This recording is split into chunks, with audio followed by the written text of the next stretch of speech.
So I'm going to show you how easy it is to make cold brew.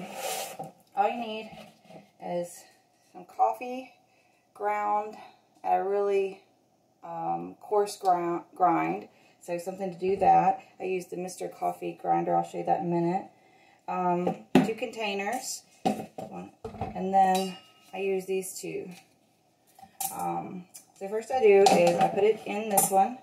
I give this has been ground up and it sat overnight. I did it yesterday morning, or afternoon, so it's been sitting for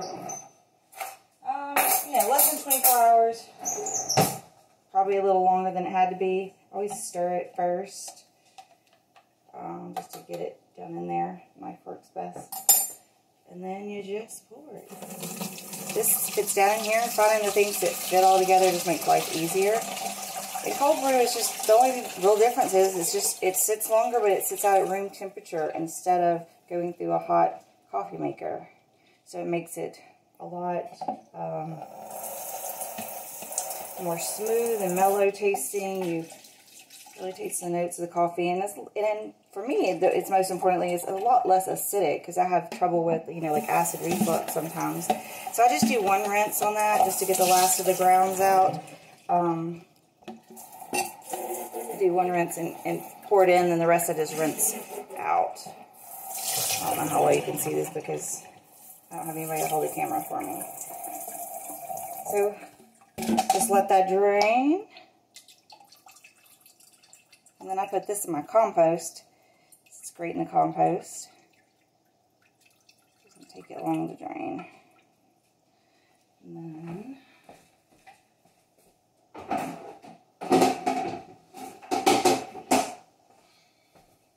just rinse these out. So this one is a fine,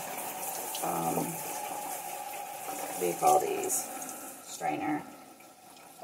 So I just rinse it out. I just have these things and I use them for my coffee, and I don't really use them for a lot of other things, so I'm not worried about being perfectly, So then the next thing you do, I use this extra fine, and I'm just going to switch containers to have all that coffee in there. And you can make it strong too, so you can just add water and you don't take as much room in your fridge. So I do the other one first to get the big pieces out, because this one's obviously a lot finer. And usually if the top pour has some stuff in it, it makes it go slow. So just pour a little bit, and then I try to get that off of there.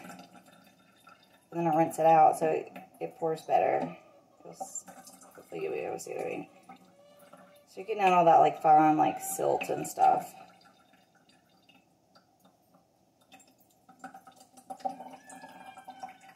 When it gets down pretty low, I don't even worry about it so much. This is the fast and dirty method for cold brew coffee. I don't want to pay, $6 at Starbucks every morning. I do like my cold brew. Not the cheapest thing to like. So now that I just rinse that off to make it pour faster, and then now it's going to go really quick. Seems like the top of the coffee has more of that silt or whatever. That's what it reminds me of, stuff on the bottom of the river or something.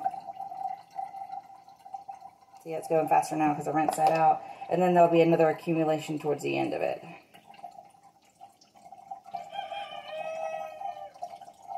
My rooster's very perky this morning. He's out there cock-a-doodle-doo. And then after I do this strain of it, that's it for me. I just call it good. When it gets down to the very bottom of the coffee, there will be a little bit of silt left. I'm going to just toss that. I feel like this is the fastest way to do it, and you just don't, just throw out that last little bit. Kind of like, making moonshine, you don't, what do you do? What is the rules? You don't drink the head or the tails or whatever, or use the tails for the next one? Who knows? I don't know how to make moonshine. I might do that one day. I made wine before.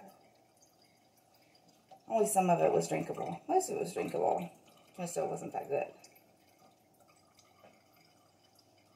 Leave that to the Californians. So I'm just moving away from the silted part in there. It's kind of stopping it up and slows it down. And then a lot of times I'll just rinse that off because I don't care about the 1 teaspoon of coffee left in there as much as I do like doing this quickly and getting on about my day.